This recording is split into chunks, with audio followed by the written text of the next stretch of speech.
Ma sœur a levé son verre et a dit « Santé ». Au fait, où sont ton mari et tes enfants? Ah, c'est vrai.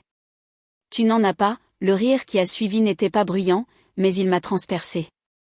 Mes parents souriaient comme si c'était une plaisanterie inoffensive. Ma fourchette s'est figée en l'air. J'avais passé des années à payer leurs factures, à sauver leur maison, et maintenant, j'étais la cible de leurs moqueries à leur propre table. J'ai posé ma cuillère, j'ai regardé ma sœur droit dans les yeux et j'ai dit « Et ton argent, il est où ?» Ah, c'est vrai. C'est moi qui te soutiens financièrement jusqu'à aujourd'hui. La pièce est tombée dans un silence de mort, mais ce silence n'a pas mis fin à la soirée, il a été le point de départ de tout ce qui a suivi. Ce qu'ils ont fait ensuite a franchi une ligne qu'aucune famille ne devrait jamais franchir. Avant que je vous raconte où ce silence a mené, dites-moi, d'où est-ce que vous m'écoutez? Pour que je sache que je ne suis pas la seule à avoir été ridiculisée par sa propre famille. Et quand vous aurez entendu le reste de mon histoire, dites-moi ce que vous auriez fait si vous aviez été à cette table. Je m'appelle Chloé Dubois, j'ai 32 ans, je suis chercheuse en expérience utilisateur et je vis dans le Marais, à Paris. De l'extérieur, ma vie semble stable, un appartement propre, un emploi stable, des matins tranquilles. Mais ce que la plupart des gens ne voient pas, c'est où va la moitié de mon salaire. Il disparaît dans le même trou noir où il va depuis des années, ma famille. Ma mère, Hélène, était infirmière jusqu'à ce que son opération du cœur la force à prendre une retraite anticipée. Mon père, Thomas, enseignait l'économie avant de se lancer dans le conseil, ce qui signifie généralement attendre des appels qui ne viennent jamais. Et puis il y a ma sœur, Camille, de 4 ans ma cadette. Brillante, charmante, infiniment adulée. Elle se dit influenceuse mode, bien que ce qu'elle influence vraiment, c'est mon solde bancaire. Loyer, carte de crédit, réparation de voiture, ces textos commencent toujours de la même manière. Salut sœurette, tu peux m'aider juste pour cette fois? Je me disais que c'était ce que font les bonnes filles. Elles empêchent que les lumières ne s'éteignent, que la maison ne soit saisie, que la famille ne s'effondre. Je pensais que si je continuais à donner, un jour, ils me verraient comme plus que leur plan de secours. Chaque dimanche, je prends le RER pendant 1 heure jusqu'à Versailles pour le dîner de famille. Ma mère insiste sur le fait que c'est la tradition. Poulet rôti, gratin dauphinois, et quelque chose de sucré pour finir. La maison sent toujours la même chose, le café et la cire d'abeille. Les photos sur le mur sont les mêmes aussi. Camille en robe blanche à un concours d'éloquence au lycée. Papa serrant la main de quelqu'un d'important. Maman souriant dans son uniforme d'hôpital. Il n'y a pas une seule photo de moi seule. Je suis toujours sur le bord, à moitié coupée, celle qui est fiable et qui arrivait en retard parce qu'elle devait d'abord finir son travail. Je ne me plains pas. J'apporte du vin. J'aide à débarrasser. Je demande comment s'est passée leur semaine. Ils parlent du dernier partenariat de Camille, du client potentiel de papa, du coût trop élevé des médicaments de maman. Quand le repas se termine, papa me tapote l'épaule comme une collègue, pas comme une fille, et dit « Merci de maintenir le navire à flot ». Certains soirs, sur le chemin du retour vers Paris, je me dis « C'est comme ça les familles, compliquées, imparfaites, dans le besoin ». D'autres soirs, je serre le volant si fort que mes jointures me font mal. Parce qu'au fond de moi, je sais que ce n'est pas l'amour qui me pousse à payer leurs factures. C'est la culpabilité, celle avec laquelle ils m'ont élevé. C'est pourquoi je n'ai pas vu venir le dîner de dimanche dernier. Je pensais que ce serait comme tous les autres, des banalités, une tension cachée sous des sourires polis. Mais ce soir-là, l'air était différent, lourd de quelque chose de tranchant et d'imminent. Le genre de tension qui rend même le bruit des couverts assourdissant. Ce dimanche-là, la table était la même que d'habitude. Le poulet fumant au centre, une corbeille de petits pains, les verres à vin captant la lumière ambrée. Mais la chaleur semblait fausse, trop ténue. Ma mère parlait du dernier événement de mode de Camille, de la façon dont elle avait été invitée à une soirée de créateurs dans le Triangle d'Or à Paris. Mon père a ajouté quelque chose sur la formidable visibilité et à quel point nous devrions être fiers. J'ai souri, dit toutes les bonnes choses, mais ma poitrine était serrée. La visibilité ne payait pas le loyer. La fierté n'effaçait pas les milliers d'euros que j'avais virés pour maintenir sa situation financière à flot. Camille s'est penchée en arrière sur sa chaise, téléphone à la main, faisant défiler son fil tout en écoutant à moitié. Son rire, sec et méprisant, a brisé mon silence. Tu sais, Chloé, tu devrais venir à l'un de ces événements. Peut-être que tu rencontrerais enfin quelqu'un. Elle a levé les yeux avec ce sourire qui n'atteignait jamais ses yeux. D'ailleurs, où sont ton mari et tes enfants? Ah, c'est vrai. Tu n'en as pas. Pendant un instant, personne n'a bougé. Puis maman a ri. Un rire doux, aigu, celui qu'elle utilisait quand elle voulait apaiser les choses. Mais cette fois, il portait autre chose. De l'approbation. Papa a gloussé aussi, en secouant la tête. Ne taquine pas ta sœur, a-t-il dit légèrement. Mais un sourire narquois se dessinait au coin de sa bouche. J'ai senti le monde se rétrécir. L'odeur de l'ail rôti, le tic-tac de l'horloge murale, le cliquetis de l'argenterie. Tout s'est fondu en un bourdonnement. J'avais travaillé pendant toutes les vacances, sauté des congés, payé leurs dettes. Et c'était ce qu'ils voyaient quand ils me regardaient, quelqu'un d'incomplet. Une femme définie par ce qu'elle n'avait pas. Camille a fait tourner son vin, les yeux brillants. Je veux dire, tu t'en sors bien, non? Ce boulot dans la tech. C'est quoi que tu fais déjà? Des écrans et des sondages. Son ton était cruellement mielleux. Je pense juste que tu serais plus heureuse si tu avais une vie en dehors de tes tableaux Excel. Ma main s'est crispée autour de ma cuillère. Je sentais la chaleur monter de mon cou à mes oreilles. Pendant des années, j'avais laissé passer. Les blagues, les piques, les attentes silencieuses. Mais quelque chose s'est brisé, quelque chose de petit mais d'irréversible. J'ai posé ma cuillère et je l'ai regardé droit dans les yeux. Ma voix est sortie calme, presque trop calme. Et ton argent, Camille, il est où? Ai-je demandé. Ah, c'est vrai. C'est moi qui te soutiens financièrement jusqu'à aujourd'hui. Les mots sont restés suspendus dans l'air comme du verre brisé. Le rire a cessé. La main de ma mère s'est figée à mi-chemin de sa bouche. Les yeux de mon père ont fait la navette entre nous, ne sachant s'il devait gronder ou rester silencieux. Camille a cligné des yeux, stupéfaite. Pardon. Tu m'as entendu, ai-je dit doucement. J'en ai fini. Pour la première fois depuis des années, personne ne m'a interrompu. Le seul son était le tic-tac de l'horloge sur le mur. Ce silence. Ce n'était pas la paix. C'était le son de quelque chose qui se terminait. Quand je suis rentrée à Paris ce soir-là, le silence dans ma voiture semblait plus lourd que leur regard. La route s'étendait devant moi comme un tunnel de phare et de pluie. Mon reflet dans la fenêtre me semblait inconnu, calme en surface. Mais en dessous, quelque chose de vif s'était enfin réveillé. Je n'ai pas pleuré. Je n'ai pas ressassé leurs paroles. J'ai juste pensé à tout ce que j'avais fait, chaque virement, chaque facture, chaque sacrifice qui avait construit leur confort tout en réduisant le mien. Au moment où j'ai atteint le marais, je savais que je ne pouvais pas revenir en arrière. Dans mon appartement, j'ai enlevé mes chaussures et je suis allée directement à mon bureau. La pile d'enveloppes était toujours là. Factures, avis de paiement, reçus.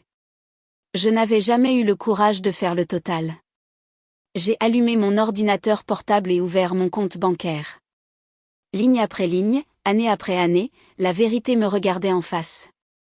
L'argent pour couvrir les frais de scolarité de Camille, le prêt immobilier de papa, les médicaments de maman, la voiture en panne, le nouveau canapé. Plus de 75 000 € en 7 ans. Ma poitrine s'est serrée.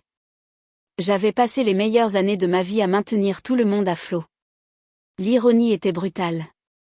Je travaillais dans la fintech, à créer des outils pour aider les gens à gérer leur argent, alors que je ne parvenais pas à empêcher le mien de s'hémorragier. Cette nuit-là, j'ai survolé le bouton de virement récurrent que j'avais configuré pour mes parents. L'écran demandait « Êtes-vous sûr de vouloir annuler ce virement ?» J'ai cliqué sur oui. Ce n'était qu'un clic, mais c'était comme couper un cordon qui m'étranglait depuis des années. Je me suis assise, expirant pour ce qui m'a semblé être la première fois depuis une éternité. Le lendemain matin, mon téléphone a commencé à vibrer avant même que j'aie fini mon café. Maman d'abord. Chérie, il s'est passé quelque chose? Le paiement du prêt n'est pas passé. Puis, papa, tu as oublié le virement pour la maison. Puis, Camille, salut, tu peux me faire un Lydia? Le loyer est dû. J'ai lu chaque message, chaque mot empreint de culpabilité, et j'ai posé le téléphone face contre table. Le soir, il y avait des messages vocaux. La voix de maman tremblante. Papa en colère, Camille à la fois accusatrice et suppliante. À la fin de la semaine, les appels sont devenus désespérés. Tu ne peux pas faire ça à ta famille. Tu nous dois bien ça après tout ce que nous avons fait. Tu fais une scène pour rien. Je n'ai répondu à aucun d'eux. Au lieu de cela, j'ai commencé à tout sauvegarder. Les messages, les relevés bancaires, les reçus. Pas par dépit, mais parce que quelque chose en moi me murmurait que ce n'était pas fini. Puis est venu le texto qui l'a confirmé. Rentre dimanche. Il faut qu'on parle. Pas de salutations, pas de questions, juste un ordre. J'ai fixé le message jusqu'à ce que l'écran s'assombrisse. Mon pouls a ralenti. Si c'était la guerre qu'il voulait, j'allais cesser de prétendre que je ne savais pas comment me battre.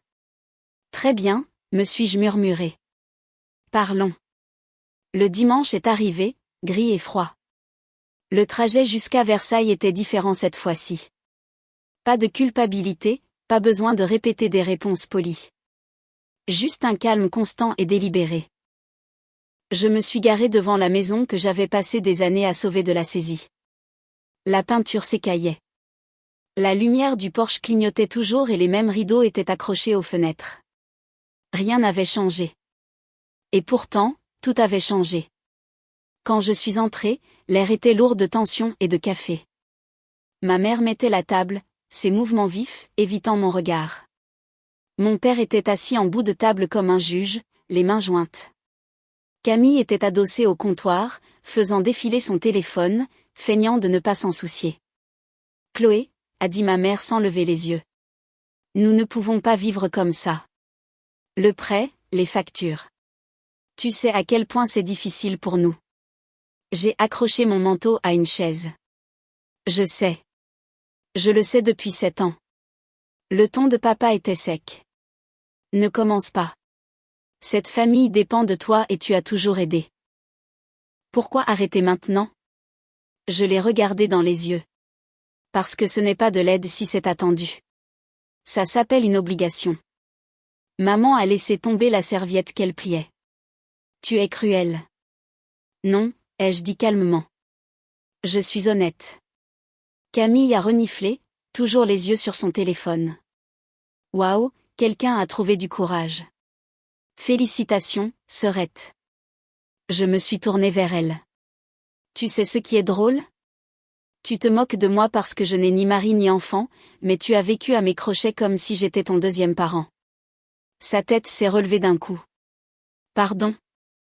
Maman est intervenue, nerveuse.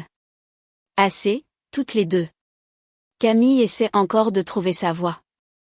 Tu ne peux pas attendre d'elle qu'elle soit aussi responsable que toi. Mon rire est sorti sec. C'est exactement ça le problème. Vous n'avez jamais attendu qu'elle le soit. Papa a frappé sa main sur la table, le son aussi tranchant que du verre. Surveille tonton. Nous sommes tes parents. Montre un peu de respect. J'ai soutenu son regard, stable et calme. Le respect se mérite, il ne s'exige pas, il s'est légèrement levé, comme pour m'intimider, mais je n'ai pas bougé. Pendant un moment, personne n'a parlé. La tension était si épaisse qu'on aurait dit que l'air lui-même pouvait se briser. Puis Camille a repris la parole, la voix dégoulinante de venin. Tu te crois tellement supérieur parce que tu gagnes un peu d'argent. S'il te plaît, sans nous, tu n'aurais personne. J'ai pris une profonde inspiration. C'est ça la différence, Camille. Tu as besoin des gens pour te définir. Moi non. Son visage s'est tordu. Tu es pathétique. Tu mourras seul avec tes tableaux Excel. J'ai souri faiblement. Peut-être, mais au moins je mourrai sans dette. Maman a eu un hoquet. Papa a marmonné quelque chose dans sa barbe, et Camille s'est précipitée vers moi. Espèce d'égoïste. Avant qu'elle ne puisse finir, j'ai sorti un épais dossier de mon sac. Le son du papier frappant la table a coupé ses mots en deux. Qu'est-ce que c'est que ça, a exigé papa. Des archives, ai-je dit. Chaque paiement que j'ai fait pour cette famille depuis que j'ai commencé à travailler, plus de 80 000 euros. Frais de scolarité, prêt immobilier, carte de crédit, réparation, même le nouveau canapé sur lequel vous êtes assis. Camille a levé les yeux au ciel. Tu comptes les points maintenant. Non, ai-je dit d'un ton égal. Je garde des preuves. La voix de maman tremblait. Chloé, ce n'est pas nécessaire. Si, ça l'est, l'ai-je coupé. Parce que ce qui s'est passé après ce dîner la semaine dernière n'était pas juste un malentendu. Papa a froncé les sourcils. De quoi tu parles? J'ai fait glisser une autre feuille vers lui, un avis imprimé avec sa signature. Ça. Le prêt sur la valeur de la maison que vous avez contracté en utilisant mon nom. Il a dévisagé le papier, le sang quittant son visage. C'est ridicule. Vraiment? La banque n'est pas d'accord. J'ai sorti une autre page estampillée d'un sceau officiel. Falsification, usurpation d'identité, abus de confiance, selon jusqu'où je décide d'aller. Camille s'est figée, ses yeux allant de l'un à l'autre. Tu as appelé la banque. Je n'ai pas seulement appelé, ai-je dit. J'ai engagé une avocate, maître Leclerc. Elle s'occupe de l'affaire. La main de maman s'est portée à sa poitrine. Tu as fait appel à une étrangère pour te retourner contre ta propre famille. Je l'ai regardé, imperturbable. Vous avez cessé d'être ma famille quand vous m'avez utilisé comme un portefeuille. Vous avez franchi une ligne quand vous avez signé à ma place. Papa s'est penché en avant, la voix basse. Tu crois que tu peux nous menacer? Je n'ai pas bronché. Pas une menace, un ultimatum. Vous avez 30 jours pour retirer mon nom de tous les comptes et rembourser ce que vous devez. Si vous ne le faites pas, maître Leclerc déposera une plainte. La pièce est devenue complètement silencieuse. Le tic-tac de l'horloge sur le mur semblait plus fort que jamais. Camille a murmuré, tu ne ferais pas ça. Mettez-moi au défi. Pendant un long moment, personne n'a parlé. Puis les larmes de maman ont commencé, douces, habituées. Chérie, nous avons seulement fait ça pour protéger la maison. Tu sais que ton père a des difficultés. Nous pensions que... Point que je nettoierai encore une fois, ai-je dit. Vous n'y avez pas pensé, vous comptiez dessus. Le visage de papa s'est durci. Nous sommes tes parents. Et j'étais votre police d'assurance, ai-je répondu. Plus maintenant. Camille s'est affalée sur sa chaise, les yeux vitreux. Tu nous ruines. J'ai rassemblé le dossier dans mes bras. Non, Camille. Je me sauve moi-même. Alors que je me tournais vers la porte, la voix de maman s'est brisée derrière moi. Chloé, s'il te plaît. Nous pouvons arranger ça, ensemble. Je me suis arrêtée sur le seuil. J'ai passé des années à réparer ce que vous avez cassé. Cette fois, vous le réparez vous-même. Dehors, le ciel avait pris la couleur de l'acier. J'ai descendu les marches lentement, l'air froid me mordant les joues. À travers la fenêtre, je pouvais encore les voir. Maman pleurant. Papa faisant les 100 pas. Camille regardant dans le vide. Pour une fois, je ne me sentais pas coupable. Je me sentais libre. 2 semaines plus tard, mon avocate a appelé. L'enquête est terminée, a-t-elle dit. La banque a confirmé la falsification. Votre nom est blanchi. Vous n'êtes plus responsable d'aucune de leurs dettes. Pendant une seconde, je n'ai pas pu parler. Des années de pression se sont dissoutes en un souffle. Alors, c'est vraiment fini. La voix de l'avocate s'est adoucie. Légalement, oui. Émotionnellement, ça dépend de vous. Quand j'ai raccroché, je suis restée près de la fenêtre de mon appartement, regardant les lumières de la ville scintiller sur l'eau. J'ai pensé à tout ce que j'avais perdu en essayant de gagner leur amour, et comment lâcher prise était peut-être le seul moyen de trouver la paix. Ce soir-là, j'ai ouvert une bouteille de vin que je gardais. Sans raison particulière, j'ai versé un verre et je l'ai levé vers l'horizon. Au fin, au commencement, au silence qui signifiait enfin la paix. La nouvelle est arrivée discrètement, via une annonce immobilière en ligne. La maison de Versailles, celle que j'avais autrefois sauvée de la saisie, était à vendre.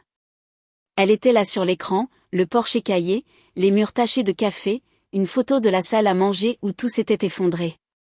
Une étiquette rouge en bas indiquait « à vendre ».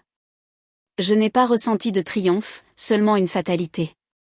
Quand on construit une vie sur les sacrifices de quelqu'un d'autre, elle finit toujours par s'écrouler. Une semaine plus tard, maman a envoyé un message. Un dernier dîner avant de quitter la maison. S'il te plaît, viens. J'ai hésité, puis j'y suis allée, non par culpabilité, mais pour tourner la page. Quand je suis arrivée, les pièces étaient vides, les cartons empilés, l'odeur de la poussière remplaçant celle du rôti du dimanche. Mon père avait l'air plus vieux, sa voix plus basse. Camille était assise en silence, son téléphone face contre table pour une fois. Nous avons mangé sans bavardage, sans faire semblant. Après, j'ai enfin parlé. Je ne vous exclus pas de ma vie, ai-je dit. Mais je ne serai plus votre filet de sécurité. Si vous tombez, vous vous relèverez par vous-même. Personne n'a argumenté.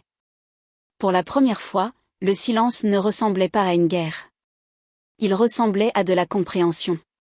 En partant, je me suis arrêtée sur le seuil et j'ai regardé en arrière. La maison qui avait abrité tant d'années de ressentiment semblait plus petite maintenant, presque fragile. En retournant à Paris, j'ai baissé la vitre. Le vent était froid, vif et pur. J'ai pensé à toutes les choses pour lesquelles j'avais enfin fait de la place, mes propres économies, ma propre paix, mon propre avenir. Dans les semaines qui ont suivi, je me suis concentrée sur mon travail, j'ai accepté une promotion et je me suis inscrite à un cours du soir que je repoussais sans cesse. Ma vie n'était plus divisée entre ce dont ils avaient besoin et ce qui restait de moi. Elle était à nouveau mienne. Parfois, je pense encore à cette nuit, au rire, au silence, à la limite que j'ai finalement tracée. Pendant des années, j'ai cru que l'amour signifiait le sacrifice, qu'être la bonne fille signifiait porter tout le monde.